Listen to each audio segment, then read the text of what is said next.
चांगलं काम चालू काय त्यांच्या नादी लागतं तुम्ही? जा लवकर.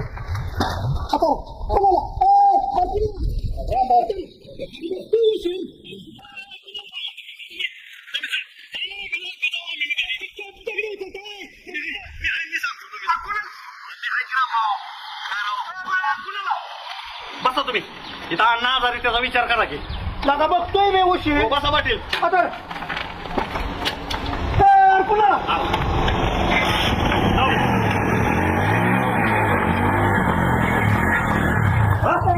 बाळासाहेब काय कळतं का तुम्हाला?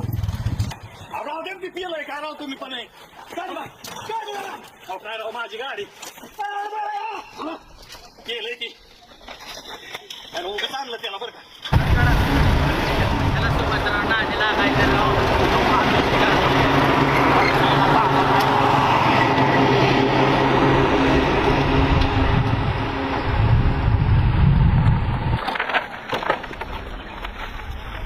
रामभाऊ आपण तर चौघच आलेलो होतो दिसतो.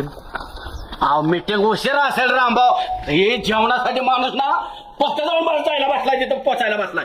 कशाला आमचे रामभाऊ अभ्यास करताय राव? आता कावऱ्या बावऱ्या डुकराकडे बघताय इकडे तिकडे. राव मला तर वाटतं ह्याच्या व्याख्यानावर बहिष्कार टाकला असं.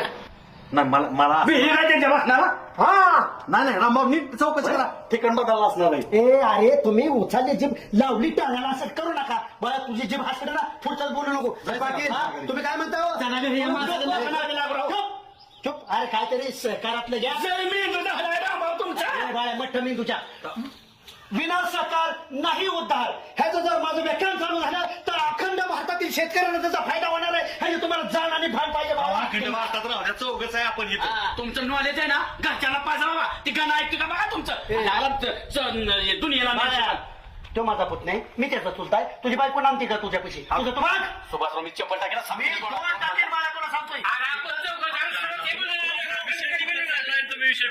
चांगल्या मूड मध्ये माझा मूड घालू नका. मी अक्षरशः ताणून मारेन. वडील त्याला वांग्याव काढेल. दुसरं काय येतं?